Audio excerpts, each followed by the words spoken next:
Howdy doody, Mr. McGroody. Where you going with that big ass booty? You know what I'm saying, brother? You know what I'm saying. What you said. You're picking up what I'm putting down. Like that ass, baby. I'm putting that ass down. Yeah, well, why don't you drop it for me? We should normalize just like being like, yo, you should drop that ass to like dudes. To dudes. Just like dudes working, like construction workers and stuff. I want you to drop that ass. Look at the bum bags on that hose hound. Yeah, he must work out. Got some Dumb and Dumber there. Yeah. Wonderful. Great love reference. That yeah. Yeah, I like to say that a lot. Look at the bun bags on that hose hound. Hose hound. Good times. Good times. Good times. What's new? What's happening? What's crapping? What's crap? Tell us about your bowel movements lately. Do you really want to know? Yeah. I mean, I heard one of them start in my bathroom before an episode ago. Yeah. Yeah, gosh. It sounded, gotta be honest, watery. It sounded like you were farting it out more so than pooping it. That's a fair session. Assessment, yeah. Yeah, I can smell a wet one, baby. Yeah. I can smell a wet one. It sounded a little bit like this. A little bit like that. Yeah, I was, you gotta go, you gotta go. I did drink a lot of coffee this morning. Yeah, and I gave you some more coffee. You gave me more coffee. It's probably not going to help. I had coffee before I came here. Sorry I don't have a bidet in that restroom. That's fine. You're welcome to use mine if I'm not using it. Yeah. I feel spoiled by bidets. Yeah, me too. They're I kind of wish they were just everywhere in every bathroom. My girlfriend does not have a bidet at her house. Well, Christmas is around the corner. Yes, that's what I'm saying. I already got her a Christmas present, but that's a great idea. I'm going to add that into the Christmas present, just install it for her while she's asleep. Yeah, wait. But the craziest thing though is she's got a very clean butthole at all times, and I'm like, how does this happen? How do you take poops and not have a bidet and actually have a clean asshole at all times? Yeah, strange. Stranger things have happened. Maybe she's one of those people who wets their toilet paper. Apparently, before bidets really made it to America, something like 15 to 20% of Americans polled said that they wet their toilet paper before using it, which is that seems like a lot of people, doesn't it? Yeah, it makes sense because toilet paper is a very ineffective way. Oh yeah, just spreads around shit mostly. Yeah, all over your asshole. Yeah. So yeah, I think eventually, I think people are coming around. So I do feel like everyone's going to be bidet pilled eventually. Bidet pilled, hell yeah. Bidet pilled and clean asshole core. Mm-hmm. Yeah. Hell yeah. No Biden pilled. Definitely not Biden pilled. No, bidet pilled. We're doing bidet pilled. Hell yeah, bidet 2024. yeah, that's who I'm voting for, honestly. Joe Bidet. Or I'm just going to vote for Xi Jinping. If we get enough write-ins, it can happen, baby. Yeah, if we do enough write-ins, we can elect Xi Jinping as our president. Or who knows I'll write in. Maybe I will write in bidet.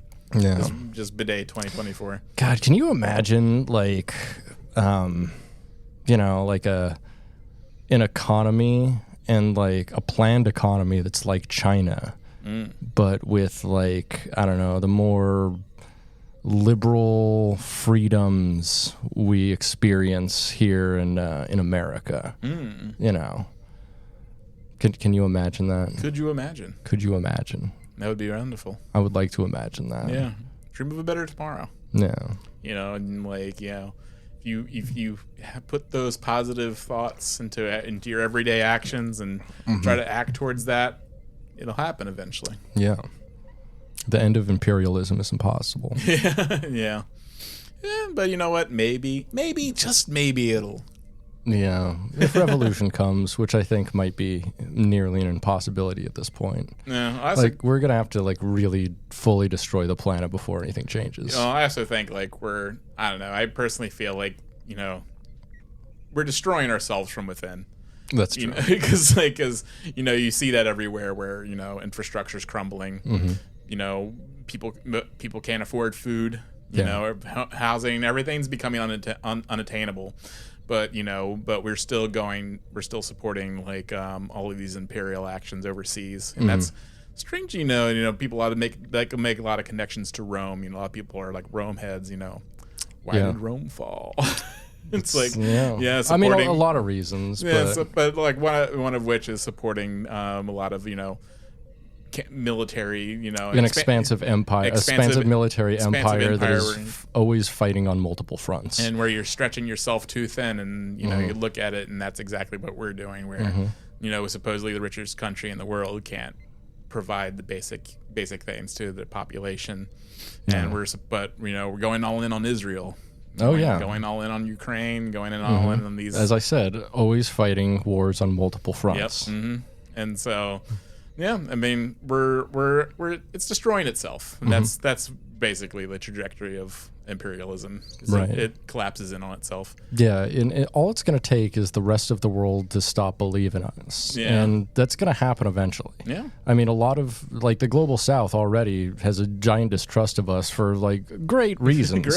Lovely, actually very incredibly legitimate reasons, like the fact that we just like invade their politics with like NGOs and shit like that.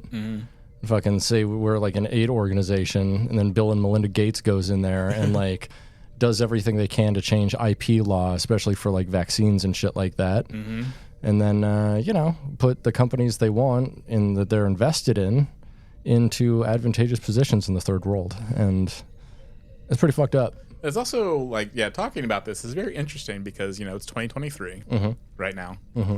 We're going in. We're, World War III possibly on the horizon. Could see it. What do you think would be the catalyst to World War III? Do you think it would be this Israel-Palestine? Because I don't think it'd be that. I mean, it's getting there. Because they're already fighting. Lebanon. Like they're unless like both Iran and Russia team up together against us. Yeah. I don't think it's going to trigger World War III. Yeah. Well, you never know where it's going right now. We didn't expect this to be happening on October 7th. but what I'm getting to is but we're seeing like this decline in our quality of life at home, and we're supporting all these things, and 2024 is right on the horizon. Bell riots, baby. Yeah, it kind of fits into what we're talking about today. Yeah. God, wouldn't it be amazing if something like that happened and people just started calling it the Bell Riots? That would be amazing. Just for... I mean, it's very interesting. Like this, what year did this episode come out? 1994? 93? 95. 95. It's very interesting. Like they basically set out the blueprint of what's happening, of where our country is headed. Yeah. In 1995. And we just barreled right towards it, baby. Like we didn't do anything to prevent this. And that episode that he's talking about, that we're watching today, is DS9, season 3, episode 11. 311, baby. Come original. Come original. Come original. That's Peanut slapping the bass. The bassist name is Peanut. Oh, hell yeah. Hell yeah. P be nuttin'. Yeah, so it's episode 311 of DS9. Past tense, part 1. This one was voted on by our patrons on patreon.com/dumbidiotbs. If you want to have a say in what we talk about every week, fucking go there. Yeah. Go there, you dumb dicks. Yeah. Well, two of my favorite Deep Space Nine episodes. Like, it's an excellent episode. Serves as a blueprint. Shows what we're doing and where it's going to go. Hell yeah. So this is the 56th episode overall of DS9. It was released on January 8th, 1995.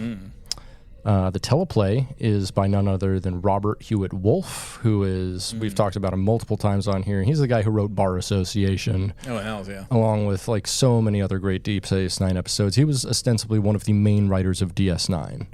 Along with like Ronald D. Moore, Ira Stephen Bear, and also the story is co-written by Ira Stephen Bear for this. It's interesting he wrote Bar Association, which is a very pro-union. I think probably the only Star Trek episode to reference Marx. Yeah. and it uses a Marx quote. And really illustrates the power of collective labor bargaining and everything else. And it's just like, it's interesting that he also wrote Past Tense, which is an episode showing like the decline of imperialism and capitalism, and just like its trajectory of its predicted trajectory. It's very interesting. Yeah, absolute legend, that Robert Hewitt Wolf. Yeah. And then this episode is directed by Reza Badiyi, who did 5 episodes of DS9, including Visionary and Paradise Lost, as well as several episodes of Baywatch, The Incredible Hulk, and Sliders. Oh, I love Sliders. Yeah, Sliders is sick. Yeah. We open on a Commander's Log. Commander's Log, Stardate 48481.2. My senior staff and I have asked to address the annual Starfleet Symposium on the current situation in Gamma Quadrant. I'm looking forward to the opportunity and visiting my sister in Portland. This is when Sisko is still a commander, by the way. Yeah. So that's why it's Commander's Log, not Captain's Log. Yeah. This is when Sisko still had the hair, baby. Yeah, he still had hair. On the bridge of the Defiance, Sisko says he never gets tired of the color of Earth, while the crew talks amongst themselves, and O'Brien says he's not a fan of fancy dinners. Suddenly, they get an emergency message from DS9, and it's Quark saying the Grand Negus called, and he wants his nephew back from imprisonment. Wants to make a deal. Sisko says he'll see what he can do.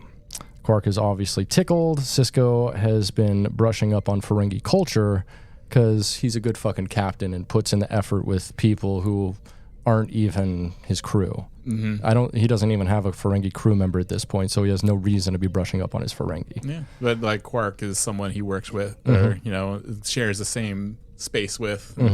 Yeah, and it's good captaining. Yeah, they trade back some rules of acquisition with each other. It's very cute. I do like how Kira's just like, I just want to remind you, you're on an emergency line right now.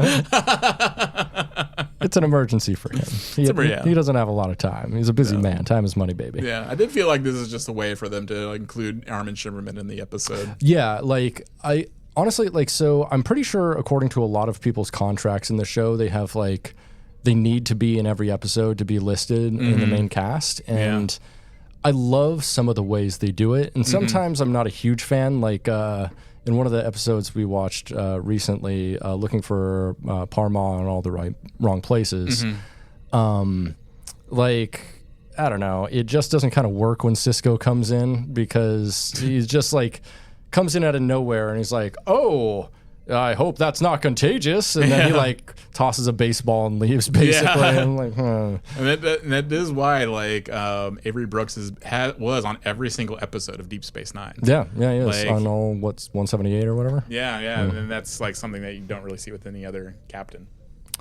Picard's got to be on every episode, right? I know Janeway's not. I don't even think Picard. Huh. I'm trying to think of an episode without any Picard whatsoever. I mean, I guess you could probably consider like Shades of Grey probably doesn't actually have him on there, except for the clips he's in. Yeah. So Bashir, Sisko, and Dax beam down to Earth, but according to the sensors, they never materialize at their destination. The crew has ended up on Earth, San Francisco, in the year 2024, in what's known as a sanctuary district. Some men with guns escort both Sisko and Dax elsewhere. Sisko and Bashir elsewhere, but Dax is still in a subway tunnel. And we get introduced to one of my favorite character actors, Dick Miller. Oh, not quite yet, because we have the opening credits at 4 minutes and 10 seconds. He's one of the guards that picks him up. Okay, yeah. Oh, yeah, that guy. We'll talk about him later. Yeah, he's in a bunch of we can talk about him now. He's in a bunch of Joe Dante films. Yes. As well as Gremlins 2. Yeah, he's in I counted 16 films with Robert Picardo or something like that. He's in just a ton of fucking movies with him. Yeah, he appears in so much stuff. You'll go back and revisit something, and notice, oh, Dick Miller was there the entire time. Yeah. He's got like this rough face.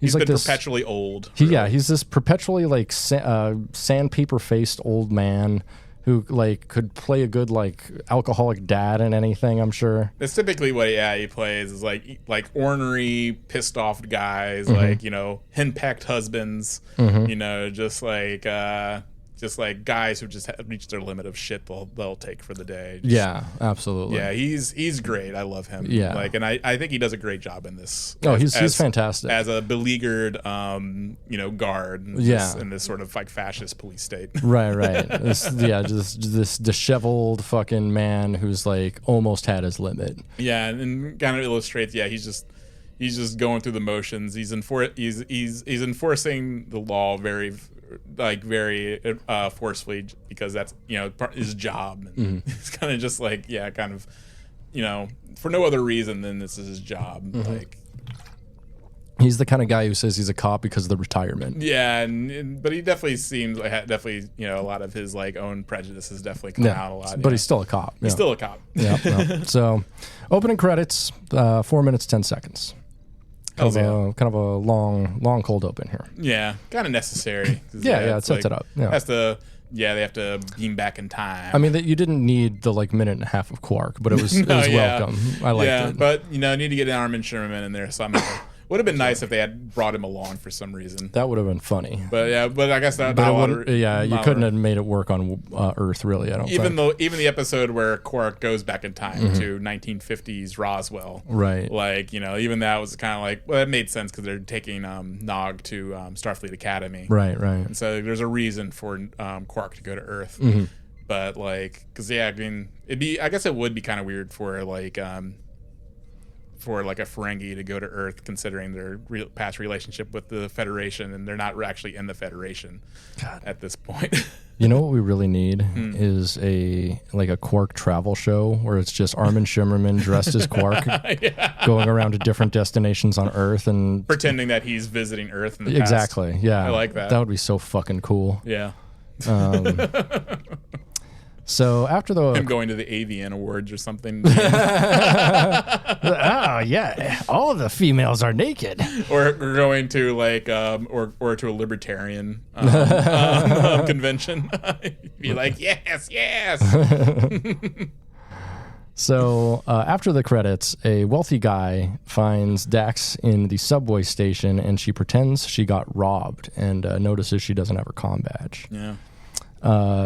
The guy who picks her up is very handsome, and his name is Chris Brenner. And also, I mean, it shows like the kind of, you know, I'm not sure if it was intentional or not, but you know, you have, you know, when Sisko and Bashir, you know, two people of color found on the street, right, yeah, instantly are thrown into a fucking jail, basically, open air jail, treated as guilty prisoners, and the white presenting, white woman, has a white savior, has a white savior, and is instantly like, what are you doing here? Right. Treated, it's just like, and she's instantly taken at her word, I lost my ID, and they end up in very opposite spectrums of like this world. Yeah. Where it's like very instantly, and it's very, very telling. And they don't make too many comments about race in this, because when we see like the sanctuary districts, there's also white people there, and there's also like people of color in the protected areas. So it's just like, it's more of a class division instead of like a racial one, so it's neoliberal capitalism. Yeah. Liberal capitalism. But it is an interesting choice. Yeah, like the two people of color are instantly treated as very true as criminals. Right. Yeah. The doctor and the commander. Yeah. Yeah. The doctor people, and the commander. The two ranking people. Yeah. So up on the ship. In the future, O'Brien and Kira puzzle over where the crew went, and the cloaking device might have sent the crew to the past, they think. So back in 2024 Earth, Cisco and Bashir puzzle over how they went back to the past and where Dax might be. They enter a sanctuary district, which is basically a concentration camp for homeless people. Yes. Best way to probably describe it. Yeah, I mean, you might know him now as like tent cities or like the tiny home city things that are gated in. The jungle that we had in Seattle. Yeah. Like, I'm not sure if the jungle still exists or not. I think they cleared it out. Like, it was a giant tent city. No. And yeah, I mean, that's something that we deal with now. I mean, we don't put them in basically open air prisons. I mean, this is basically like Palestine. Right. And I mean, like, so the thing about it is like a lot of these places end up just naturally growing around places that like offer services and stuff like that. And so like, and that's why you get like Skid Row in LA. The reasons it's there is because it's like there is like some empty lots and stuff around there, and it's like an economically depressed area.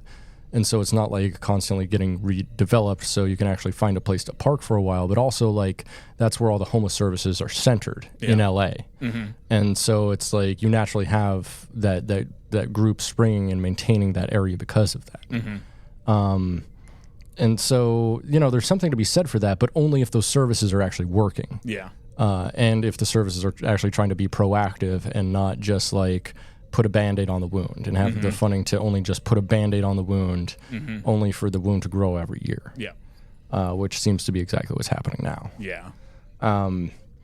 But yeah, the sanctuary districts are fucking, they're prescient because, you know, Skid Row and stuff like that has always existed for, you know, since like the 70s, 80s. And, you know, homeless encampment, homeless cities and stuff like that have always existed in economically depressed areas or places like now with incredible income division. And employment division too. And it actually touches on employment services in this episode a couple times, which is crazy. But there's no jobs to be had. They're just kind of forced into these. It definitely feels like how Palestine is right now, where it's just like the people are put in these sanctuary districts and they cannot leave.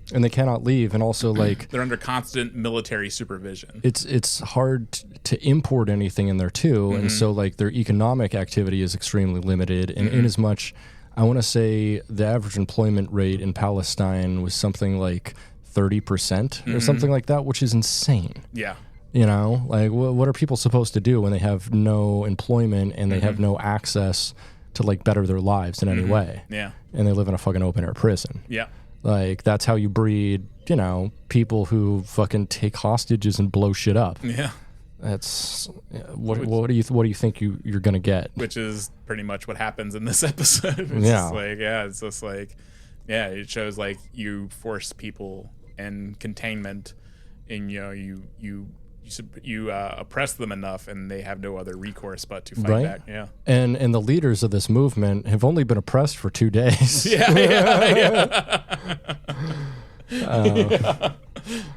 So Cisco says that by the 2020s, every major American city has a sanctuary district, which is not untrue now. Housing not criminals, but simply the homeless and indigent. Suddenly, a guard tells them to stop and escorts them elsewhere. Over with Dax, she's working on a computer that requires a stylus. It's very funny. It's like something that only existed briefly in like the early 2000s. But you know, it's a way that they at the time showed the future, conceptualized what the future was, which was like 4 years in the future at that point. And then like outdated 8 years in the future. She says she's ordered a new trans pass. I'm like, yeah, you have, girl. You don't need to pass, but it's not what it's about. I do like how she's able to really just like instantly kind of understand where she is and manipulate the system, which is insane to me, which is like and not that hard for her because she's just smart and resourceful. And I don't know how she gets like a new ID and transit pass though. Yeah, I'm sure she did. She, as a science officer, she's probably able to do some sort of hacking. Right, sure. Like she's probably just like, oh, this outdated. You know, it's basically like, you know, when Scotty uses the old computer. Oh, right. And he's like, what is this mouse? What is this thing? Hello, do? computer. Yeah, it's like, but yeah, she's able to just instantly like, okay, I'm just gonna fucking fuck with these assholes, and yeah, instantly does it. But I do like, yeah. Very instantly, you see the two sides of the fortune they both end up on. Where you know, as a beautiful white woman, she's able to instantly manipulate everybody and get what she needs. Yeah. So Chris Brenner comments on Dax's spots and says he used to have a Maori tribal tattoo in the 90s, which is... I forgot to go back and screenshot that. It's very fucking funny. I love that. Yeah, he's like, I had a Maori tribal tattoo in my arm. Yeah, and I'm just like, this is the only thing that Robert Hewitt Wolf is like taking from his real life and like putting directly in here, as he knows a guy with an embarrassing Maori tribal tattoo. Yeah, a embarrassing white guy with a Maori tattoo. Yeah. It's just like, yeah, that instantly I was cracking up so hard at, and I loved it. Yeah. So Chris says that he's a sellout. Dax doesn't seem to know who he is, but he announces he's Chris Brenner, and he owns like a media conglomerate that has like a television station and like internet and shit like that. Yeah, I do a Comcast or something. Yeah, it is like he does get very attached to Dax immediately, and I think part of it, is because she doesn't know who he is. Yeah, and he also he likes them girls with tats. He likes them alt girls. He likes those alt girls. But yeah, it's just like, oh, one person that doesn't know who I am. So I don't think at any point he feels like she's taking advantage of him. Right. Even when she comes to him later and like, I need to help you with the revolution. And that'd be really nice, especially if you were a notable person, to meet people who had like no idea who you were. Yeah. And they were just like regular people around you. Yeah. You know? Yeah. I guess he probably does crave that in his personal life. It's just like, I need someone who isn't fawning over me and instantly. Right. And it's like, I mean, because there's such an implicit power dynamic in that situation. And I think it's why a lot of powerful people are attracted to being like BDSM subs and bottoms, is because, you know, they need a way to relinquish that power. Findom. Yeah, Findom. Yeah, I used to Findom a guy who was like big in finance and stuff. And give me money. Yeah, basically. Yeah. It's pretty cool. So back with Cisco and Bashir, they're getting signed in and fingerprinted at like the processing station and like services administration. And the guard notes, Vin notes, according to their records, they don't exist. He gives them some forms. Roger Corman is the other guy who Dick Miller was in a bunch of stuff with. Yeah. And he's been in at least 10 films with Robert Picardo. Nice. It's pretty rad. Yeah, it's awesome. So, back up on the Defiant, O'Brien posits his theory that the crew got beamed into the past, and Kira is quite concerned about this. She asks if it's days or weeks, and Brian says more like centuries. Musical cue. Yeah. So on Earth next year, some dude is drawing on Cisco while Bashir complains to the guard. Also, this is a moment that I really love because it speaks to Cisco's character. Just like, you know, he's like, and there's a lot of parts in this that really show his like his leadership style and just what a presence he has, because he doesn't scold the man for drawing on him. He just takes his hand, moves off of him, and gives him a look, and the guy is like instantly knows to just like move on. Like, but he's not shitty about it or anything. Yeah, he's just like, dude, really? Excuse me? And then what are you doing? He's very, very, very, very calmly, he's able to just like be like, no. And he's and that speaks later like how Cisco is able to handle in the situation that he's put in, just like this very situation that could easily boil out of control, and he has a very good command over it the entire time. Indeed. Very, very, very comfortable in himself and his command of things. So Bashir comes back from complaining to a guard and complains to Cisco about the medical systems of the 21st century. What is this, the Dark Ages? Cisco looks at the clock and makes a realization. the Bell Riots, one of the most violent episodes in American history, happens sometime next week. Mm-hmm. And if they don't get out of San Francisco, they'll be in the middle of all of it. Mm-hmm. Would you want to be in the middle of a cool, like, what turning point in American history would you want to be in the middle of? I would like to be in this. Well, I guess not really, but I mean, it would, because it'd be, because you would be in the Sanctuary District, Patrick, and I would be dead. Yeah, that's why I don't get that's why I went in second season of Picard when what's his face chooses to stay behind. It's just like, why would you ever do that? And again, and that's also why I like this. Like, I think Sisko is knows, he's just like, we cannot interfere with anything. Like, he tells Bashir, he's just like, no matter what we see, we can't stop this because this is necessary to the timeline. We won't exist. Yeah. Like the basically. Federation. This is one of the incidents. It's going back in time to get your mom Cayman. Yeah. In Back to the Future. Yeah. You got to make sure that you play the guitar good enough so your dad fucks your mom. Yeah. And hey, if I play the Poopin' Man song, I'm gonna get my dad to come and my mom. That's the entire plot synopsis. Yeah. I think what you're saying is this episode really needed. Sisko playing the guitar with a picture of him and Jake, and then playing the guitar and making sure the Bell Riots happen, and he's Jake's fading away, and then Jake starts coming back, and he starts playing the Beastie Boys Sabotage. Sabotage, yeah, and then makes sure the Bell Riots happen. Yeah, that's the only thing that was missing from this episode. But what was I saying? I don't know. Yeah, I don't know either. You had a point somewhere there. Yeah, I was having a point, but I did what point of American history would you like to be in the middle of? Turning point. And would you like to be in this? And you decided. I'd probably I wouldn't know it at the time because we're talking about a time, something that we, Sisko and Bashir are aware of of the importance of this particular incident. And so I guess if I were to go back, I would have knowledge that this is a very important time in American history. So I probably wouldn't want to be there just because I wouldn't want to mess anything up. Because they're put in a very bad position where they have foreknowledge of the future. Yeah, and they know whatever they do could possibly fuck everything up. And so it's just so they have to dance this line of not doing enough or doing not enough. Right. Yeah, it'd be too stressful for me. I wouldn't want to do it. No, I wouldn't want to have to go back in time either. Thankfully, that's not an option. Yet. Yeah, although I would like to play the guitar so good that my dad comes to my mom. Yeah. You know what? I feel that's something to brag about. Yeah, it is. Yeah, you go back to the present and be like, hey, Dad, remember that guy that was playing the guitar? That was me. I know you and Mom fucked last night. That night conceived me. I like to think about it when I jerk off. Yeah.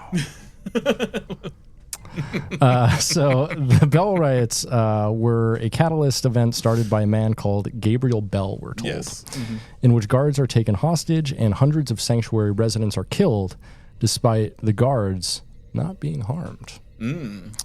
It changed public opinion on sanctuary districts and was a hinge point in the history that eventually led to Starfleet.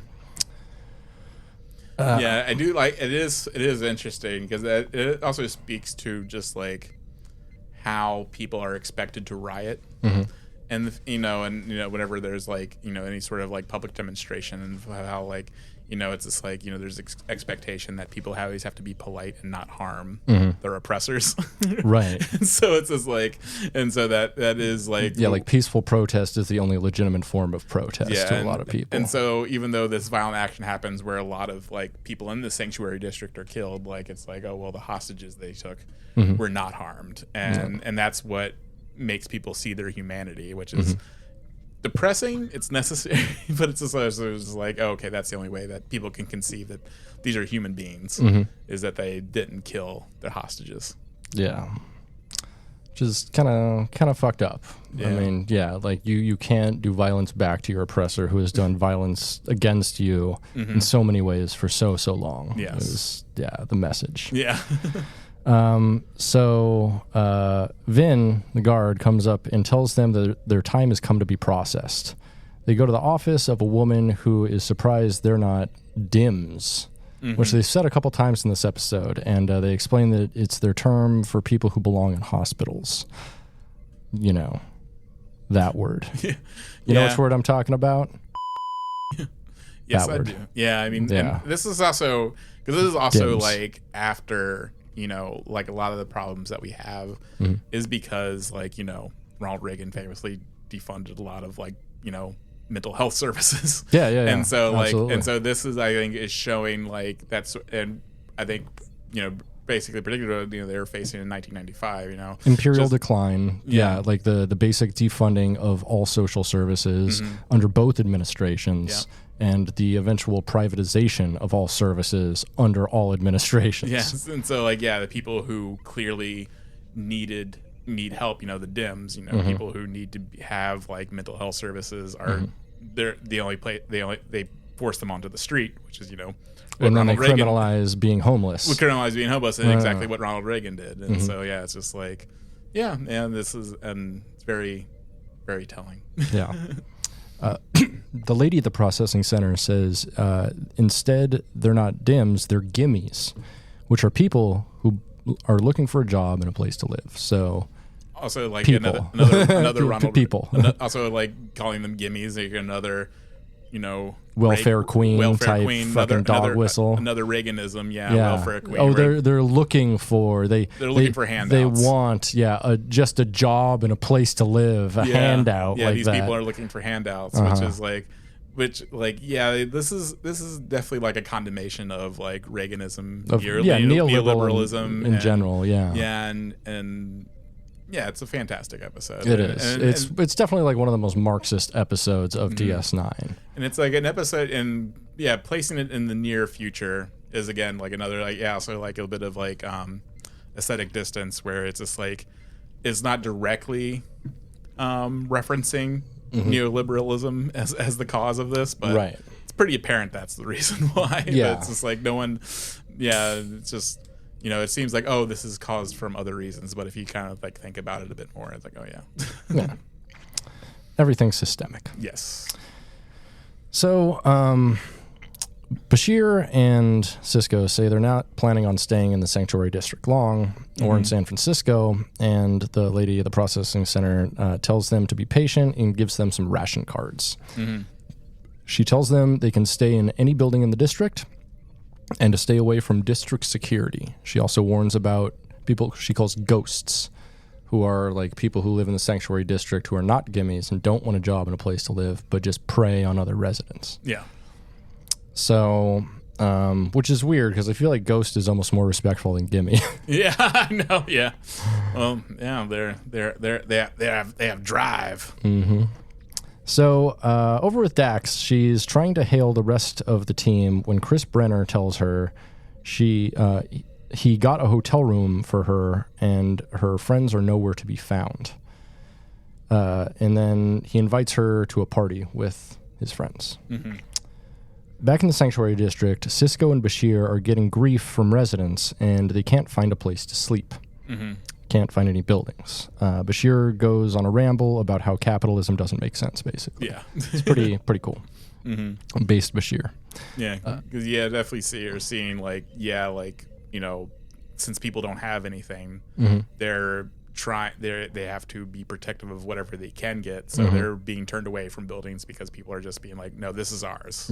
Like we control who comes in and who comes out. Right. And when you have like no power whatsoever and like there is a class with no power whatsoever, they will divide and make power divisions amongst themselves. Yep. Because they don't understand because like they're too divided and too individualized to understand like their collective power. And they're also just fighting over scraps. So it's something out of necessity as well. Yeah. So Cisco says eventually people in the Century will remember how to care, which is a good line. Bashir wonders if the Federation got desperate enough if they could find themselves in this condition again, which is a great question. Yeah, excellent conversation on this, because it's just like, right now we're living in a very privileged time period of our own where we have this, but could there be an event that forces us back into this sort of like back thing, it's just, and the only real answer to that is capitalism. If the Federation decided to be like, oh, by the way, now we regulate and distribute all replicators and replicator material, like, that would be one way. Or if like they're like, we're privatizing all replicators. Yeah, go into the. We took some good notes from Frangenar. So Bashir sees a man getting mugged, and he tries to intervene, but Cisco holds him back. The leader of a gang named, and I love this name so fucking much, Biddle Coleridge. Yeah. His name is Biddle Coleridge. And this guy acts like a Biddle Coleridge. Oh, he's such a Biddle Coleridge. Oh, if I've ever seen a motherfucking Biddle in my life, this motherfucker is a Biddle. Yeah, I think this actor does an incredible job. Like, he's just like... He's like greasy, medium-length haired. He's wearing a stupid like fedora-type hat the whole time. He's a piece of shit, but there's also... He's a piece of shit that has a little bit of a heart of gold to him. A little bit. He's redeemable. Yeah. And I like that. I feel, and you kind of understand, like, you can kind of see it. Like, he's very combative the entire time until towards he's hostile. Yeah. He's hostile. Yeah. He's always hostile, even in the end. Yeah.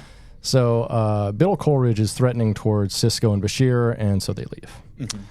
With O'Brien and Kira, they bring in Odo on their findings, and this is like just kind of a way to get Odo into the episode. Yeah, because I kind of wonder, like, why is Odo there? Yeah, right. What purpose does Odo have to return what does to the Earth? station security chief need to be doing at Earth? Like, yeah, it doesn't make any sense. Yeah. So they bring in Odo on their findings and how they plan to search for the crew in the past. Kira says the hard part is going to be finding anyone crazy enough to travel through time looking for the crew, and O'Brien says he can think of a couple candidates. Yeah. Kind of a wink, wink, nudge, nudge. Which, it's just, O'Brien's so badass. He is. And he also has such a crush on Kira. Yeah. He's just like, you know what? I can think of two people that I have to go back, and now it's got to be us. He's just like, yeah, we're going to volunteer for this thing we may not return from. Hell yeah. So back with Bashir, Cisco has gotten him a piece of bread and 2 scrambled eggs. Cisco says he wants to find a way out. They go up to a building and ask the men from the night before if they can get to the top of the building.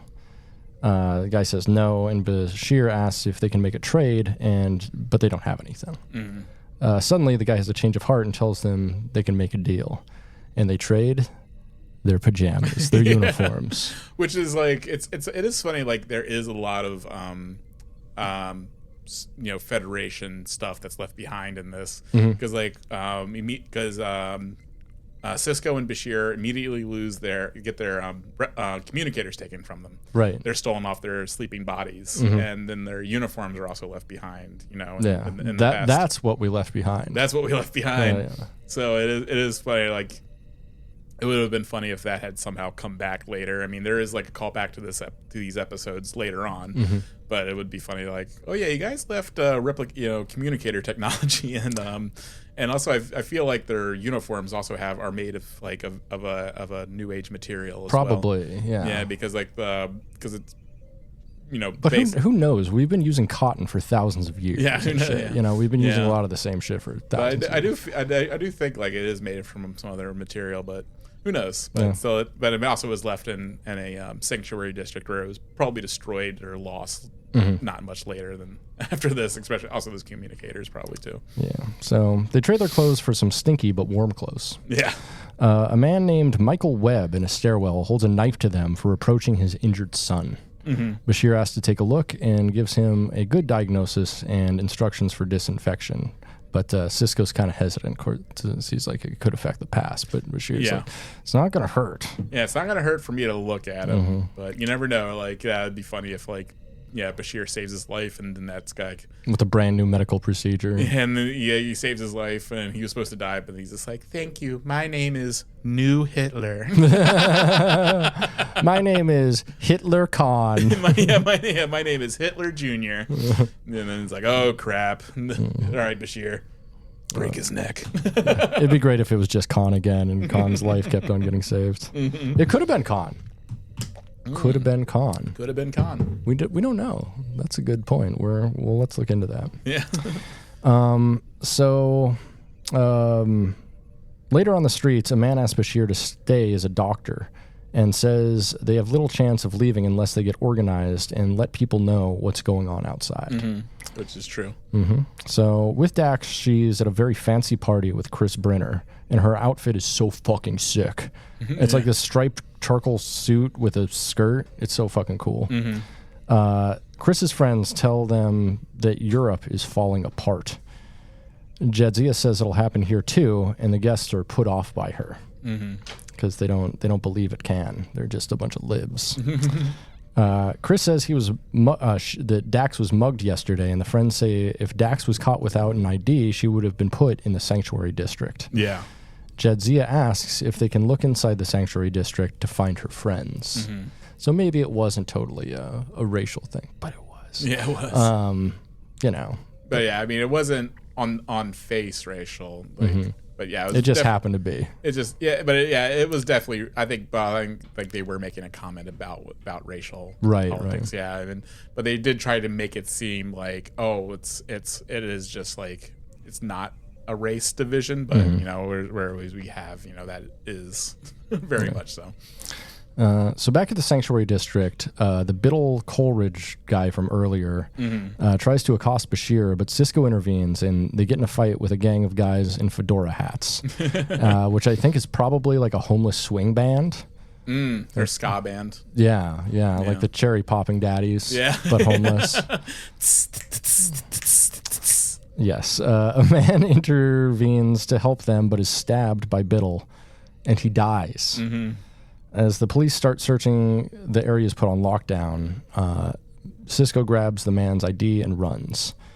Him and Bashir evade the guards and look at the man's ID. His name? Guess what it is? Gabriel motherfucking Bell. Gabriel motherfucking Bell, the guy responsible for the Bell riots. So Bashir wonders what happens without Gabriel Bell in history. Cisco says they have to do whatever it takes to make history happen like it did before. Back with O'Brien, he tells Kira that Starfleet has denied their request to go back in time, which I hate when that happens. I know. Every boss I've ever asked if I can go back in time, I always say no. I'll on Monday, I'll go to my boss and be like, can I go back in time? Put in a time off request and just like scratch off and put like back in overtime. Put in a back in time request. Yeah, I'd like to put in a back in time request. Oh. Be like, what the fuck? And then they just immediately give you a drug test. So suddenly there's something wrong with the comms on the ship. It seems every trace of Starfleet is suddenly gone. Odo wonders if Cisco altered the timeline, and O'Brien wonders if maybe they were shielded from time. And right now, the Defiant is all that's left at Starfleet. Yeah, that's what I mean. And this is like one of those things. It's like, it's obviously it just exists for the continuation of the story because it doesn't make sense why like they would still be there or why Cisco and Bashir wouldn't instantly disappear. Yeah. Like they should have probably disappeared the instant Gabriel Bell was stabbed. Yeah, exactly. But I mean the time bubble thing. Yeah. They're saying because they're out of time because they kind of techno babble their way through. They techno babble, and which is fine. Like I like it because it doesn't matter because the story here, fucking Far Beyond the Stars. Yeah. It's kind of whimsical. It's not rooted entirely in reality, and it's not that true to Star Trek. But at the same time, it's incredibly true to the ideals of Star Trek, and they use going back in time and the dream in Far Beyond the Stars is such a great container for what they want to say that it doesn't even fucking matter. Yeah, it doesn't matter. Like a good episode's a good episode. Yeah. And the greatest crime you can commit is just making something that's not compelling or that interesting. Yeah. Mediocrity is the greatest crime. You can make a bad episode, and that's great. Everyone always talks about fucking Threshold, Sub Rosa, shit like that, because those are like truly bad episodes that are fun to watch because they are camp and they're dumb. Yeah. But you got a lot of like middling episodes that no one fucking remembers just because they're just another episode that kind of just maybe like seems like another episode, just not as good. Oh yeah. you know, you gotta love it. Past tense is a god tier episode. Oh, absolutely. Like it's I'd put this two-parter. It might be my favorite two-parter in all of Star Trek. Yeah, and it's also one of the better back in time episodes. Absolutely. You know, like I mean, DS9 does great back in time stuff though, because they do like this and they do Trials and Tribulations. Yeah. Like, I don't know, they just do it better than most. And also, it does also have like that sort of like, you know, intention, you know, like TOS and the Edith Keeler episode where you have to save her, and it's just like, you know, it has that sort of like feel to it. But it is one of my favorite, you know, Deep Space Nine episodes, and also just back in time episodes. Just it's, I don't know, because that's such a great story, and it's something that's so prescient to our present, because that is our present right now. I mean, literally, it's 1 year away, and the conditions are not dissimilar. No, they're honestly, not. I was kind of disappointed what they did with it, and I'm very disappointed what they did with it in Star Trek Picard Season 2. That's why I don't even consider that even on the same level. Yeah, as because this. they made sanctuary districts basically just into kids in cages. Yes. It was like, oh, this is like an immigrant processing center. Yeah, and because I do feel, yeah. I mean, I guess now you can't really talk about this episode without also talking about the Picard Season 2 episode that also takes place in 2024. And yeah, and how they conceptualize it. Yeah, it's kids in cages, where this is talking about a much more systemic issue that actually we're living in. Right, which is like kids in cages is the thing. Yeah, like, but we're still living in it, but no one talks about it anymore because they voted for Joe Biden. Yeah, and they don't want to believe that their guy is doing it too. Yes, and so that speaks even more of like that past tense is a much more relevant depiction of this, because you look at the because like in this episode you look at the more the other class, the higher class people, you know, and on the other side of the sanctuary city, and they're doing great. They think there's nothing wrong. Right. That all of these people have made personal decisions that had them end up in the sanctuary district instead of it being a systemic issue. Right. And they're learned, they're liberal, they're classy, and it's just like, but they fully agree on the continued oppression of these other people in the sanctuary districts. But also, I think one of the more like rose-colored glasses aspects of this episode is that the major problem is that the people outside the sanctuary district don't know what's going on inside the sanctuary district, whereas here in America, we know what's going on inside of our prisons. We know what's going on inside of, you know, tent cities and shit like that. And we walk past them and see them on TV and shit every day. But like the neoliberal elite and the people who actually control things, even if they did see the stuff, they don't give a fuck. Yeah. Because that's how they make their money. Yeah, I guess it is kind of. It's hard to say whether or not it's this kind of the same thing, because it's because I guess like Brenner or whatever, is that his name? Chris Brenner. Chris Brenner is kind of like surprised, or I guess like when, you know, he's being told of like that's what the people are living in, and I guess, you know, that's why people, you know, just, and that's the fact, like that's what helps start to change the perception is people start to know what these people are actually going through, I guess. Whereas I mean that information is available to us, but I think, you know, now about, you know, our current conditions, I mean, we're even seeing with like the Israel and Palestine conflict is like, you know, there is information there that we know what's happening. You know, we know what, you know, there is information available where we know what's happening in our own cities and to our own people on a daily basis, how, you know, but we also have this, like, we can compartmentalize just how we perceive it and how we treat and how we approach it. Right. And there's like, in this, it's true, like, and kind of true with this, where, you know, when Dax is talking to that couple, and they're just like, you know, those are criminals. You know, these are people who deserve to be in these situations. Right. But they don't, I guess, they kind of don't know how much they're suffering. Right, exactly. And they don't understand that, like, the services that they say are available to them are completely unavailable to them. And they're completely useless. But we know that here in neoliberal America, and like, so I don't see there being a possibility for a catalyst of change like a Bell riots here. Yeah, I mean, yeah, because I mean, we've almost had that several times already. Absolutely. Where it's just like, demonstrate the political demonstrations we're having. There's huge demonstrations like even now, right now, where people are calling for a ceasefire in Palestine, and it's and only one motherfucking senator has called for one. Yeah, Dick motherfucking Durbin. Yeah. Dick motherfucking Durbin. Yeah, and pretty much, even though like they've polled, and so like 80% of people in America support a ceasefire, but yeah, like 99.99% of our elected officials do not. No, we got John Fetterman out there wearing an XXL fucking Israel flag. I want to punch that like Frankenstein. I want to punch that Frankenstein motherfucker so bad. Like I'm gonna fight that guy. He's stroked out all the way to Zionism. Yeah, man. I'm gonna hit him so hard the blood clot hits him again. But like, yeah, dude. I mean, I'm gonna have to reach. Even I'll have to reach high to make that punch. But hey, I'm gonna stand on a couple boxes. But like, but yeah, it's just like it just shows like the kind of like the tone deafness and just like and just how our media does protect like the status quo enough where like we like in this country, like if something.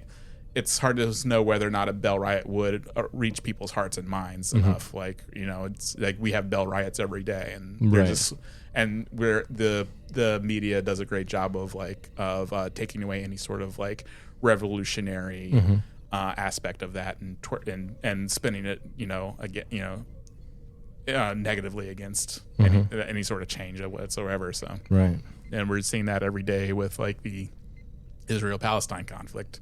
You know what they say.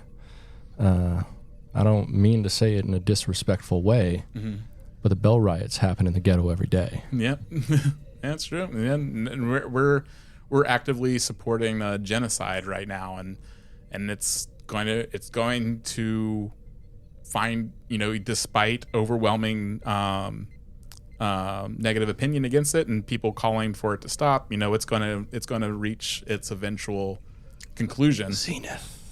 Yeah, because like the powers that be don't want it to go forward. And I mean, I don't see an end game besides us like destroying the Earth and some like great catastrophe happening that like really sets us back 100, 200 years. Yeah. But we'll see. We got next year. Maybe because it is saying like the Bell riots inspire some a total collective consciousness just like of class consciousness, and whether or not that's possible now, it's hard to say because because really honestly that's what needs to happen to affect any sort of change. But right now it's like all the people in power. Ever since the workers turned on each other in Europe in the 19-teens, like I think global capitalism has encapsulated everything so wholesale that I mean there's just what is going to be a catalyst. Like everything is owned and everything is commodified, and all of our information is owned and distributed by the powers that be. Like we don't have a chance. Yeah. Well, hopefully, maybe something will happen. Maybe next year, it's gonna have to be like it's not gonna be like an individual. No. Like in where Picard season 2 definitely deflates the revolutionary zeal of like past tense. Right. Where it's like it comes down to individuals. Like Picard's ancestor goes to space hard enough and inspires people. Right. No, I mean, we'll need a lot of individual action, but more than that, a lot of individual. Yeah. It has to be a collective effort where there has to be some sort of like, collective conscious, like just like call to arms and just like finally for everyone to realize we're all in the same boat. Yeah, and a mass extinction event of certain people who own everything. Yeah, because I guess that's like where it would have been good to have like where we don't get to see like the Bell riots and like afterwards, just like how like the continued like what has to happen in order to reach the Federation, and that would be a very interesting thing to explore. Not Picard season 2.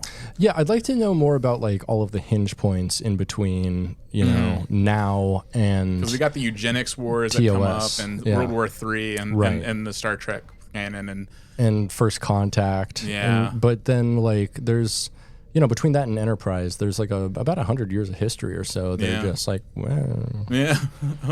Oh, well. So back with Sisko, he tells Michael Webb, the man whose son they helped, that they want to help after all. And that they're going to stay around. And he tells them they have to hold a rally and make the people on the outside remember that they don't deserve to live like this. Which is, you know, that's a good way, I guess, to think about it, is you have to like... show people humanity, basically. Yeah. So he tells them, it's like appeal to people's humanity, which like we and try also to their do. fear of being in the same position. Yeah, which we try to do every day, and it just bounces off some people. No, that's what advertising is now, is appealing to people's humanity with the cute little fucking ukulele music and shit. Like, oh, you and your family want to be safe. Oh, yeah, that shit. So get up. He tells Sisko tells him to get people to bring their families. Back with Chris Brenner, he's confirmed Dax's friends are in fact in the Sanctuary District, but they'll find them and release them eventually. He tells her the Sanctuary Districts are in fact good, and she asks, if they're so good, why is there a wall around it? Damn, girl. Got him. Damn, you fucking bodied him. Yeah. Fucking idiot. Yeah. And really, like, the wall between the two areas is definitely like more, you know, an allegory of just like the class division. Yeah. Like the wall didn't actually exist at that point, and you know we have like our own walls that we build up. There's no physical wall that exists. Oh no, there's an classes. information wall in the media about like what's going on in homelessness and things like that. Like, I mean, like the only physical wall exists in like Israel, Palestine, but here it's definitely like there's a wall just you know, police information, just like services. Like, fucking the news doesn't report on like violent police sweeps. No. Like, unless like they have no other option than to not report. Report how good it is. Oh, like, yeah, I mean, exactly. like, especially when they cleared out a lot of like the camps in Seattle, like the only real information I saw was from people like posting online, just like their own videos. Like, but pretty much ignored by Como. Yeah, you know, it's like they don't want to show the reality of there's like Sinclair, right? Yeah, so, pretty much everything is. Yeah. So, back with Sisko, a riot is starting to break out due to fights with guards, and Sisko breaks up a fight by getting a shotgun, baby. He gets the guard Vin off the street. Meanwhile, Biddle Coleridge is taking hostages at the processing center and services center when Sisko shows up and holds the shotgun to him, threatens to kill him. He says he's making a political statement. He makes the guard another hostage. Sisko tells him that his name is Bell, Gabriel Bell. Bum, bum, bum. To be continued, motherfucker. Yeah. Yeah. What do you think of this episode? I love it.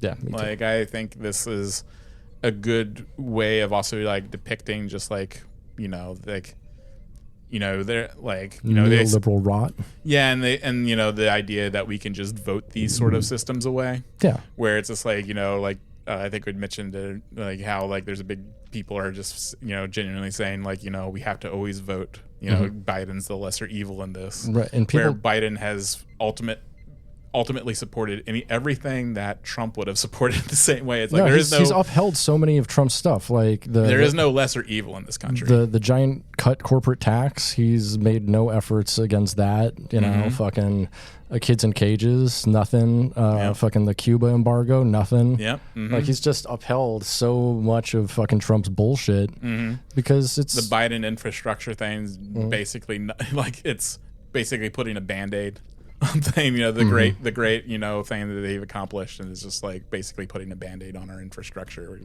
We're just, you know, it's just spiraling. It's spiraling full force into this. Yeah. and there's nothing, and they're really proving, especially in just like people's, the majority opinion of the population on the Gaza conflict is ceasefire, where it's the rational opinion, and it's being completely ignored, and they're just barreling towards it full force, even though it's really just digging our hole deeper and deeper every single day.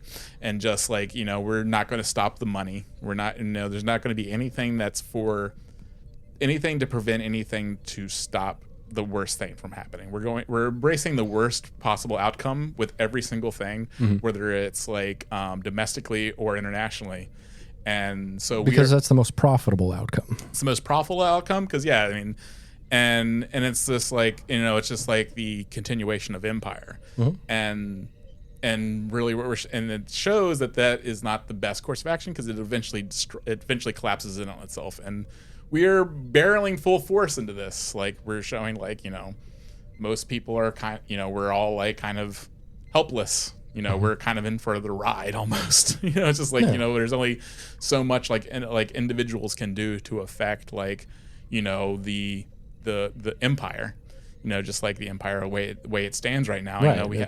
Collective action, like in this, is the only way to actually get anything done. Yep. And just because weird that Robert Hewitt Wolf wrote 2 scripts about collective action actually doing things. Yeah. It's very strange. Methinks he might be a Marxist, my friend. Methinks he might be.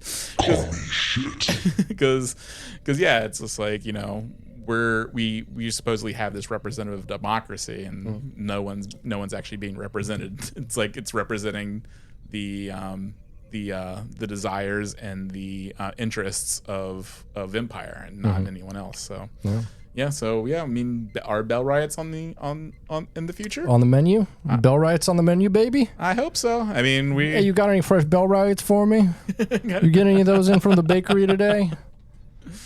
Yeah, I mean, we're probably going to be living through it next year. Who knows? Super duper. How prescient is Star Trek? We'll see, I guess. We'll see. We're on. We'll see if like there's the what was it? The Irish reunification of 2024. Yeah, we got the Irish reunification of 2024. Yeah. We got the Bell riots in 2024. So things might happen. I mean, could be the last presidential election we'll ever have. Who knows? Let's hope. Yeah. That's what what's his face? Tim Russ said. Oh, yeah. Either you could vote for an 81-year-old man and vote for the next wave Democrat in the next election, or you could vote for the 78-year-old man and never vote again. And I'm like, shut the fuck up, Tim. Tim, guess what? It won't matter. It's weird how Trump was already president for 4 years and still you got to vote again. Yeah. It's weird how like what you're saying is going to happen like didn't happen when it could have happened. It's also weird that nothing good has happened in the Biden presidency. No. There's been some slight rollbacks of like Trump stuff in very like liberal and neoliberal ways, but like, generally not change, no change. But inequality, genocide, war, it's all on the rise, baby. It's all on the rise. It's all been on the rise, hasn't stopped. There's no lesser evil we can elect that will stop this. No, because they're the same, basically the same evil. One just has like, really objectively slightly shittier domestic policies. Yeah. That's about it. When it comes to foreign policy, same shit happening no matter who you choose. And really also it's a name only. Also it's like it's being said like it's just that the only difference is Biden will probably say he supports gay and trans. Right, but he'll just say that publicly. But whether or not he helps them materially is a completely other question. It's fucked up because like here in America we're like, oh, fucking China's not free. They're a one-party system. There's more diversity within the Communist Party of China than there ever will be between Republicans and Democrats. And even more now that the whole country is connected through rails, so high-speed rails that people can fucking take to go anywhere they fucking want. Yep. Well, I think that's a good place for us to leave it. Yeah. On a sad note. But if you'd like to, and you should, go listen to our continuation of this where we talk about episode 2, which will be released, I don't know, in a couple days if you're listening on. Numero dos, but we're about to record it in like 5 seconds after this ends. Hell yeah. Well, I got to take a piss first. Okay. Text my girlfriend and maybe jerk off in the bathroom for a couple minutes. All right. So, depending on what I can find in Mad Magazine. So that'll take like 5 seconds, like I said. I said 5 minutes. Oh, okay. I have to put in my mise en place and fold my sock and all that. I got you. Yeah. There's an entire ritual to your jerking off. There definitely is. I have to draw the pentagram on the floor, that whole thing. So yeah, I think that's a good place for us to leave it. Thanks for hanging with us, Soyagers. Be well, travel safe. And, I would definitely recommend watching Deep Space Nine, past tense. Great episode. Go watch it. All right. Thanks for trekking with the soy boys, girls, and willy beans. Hang dong and shocker.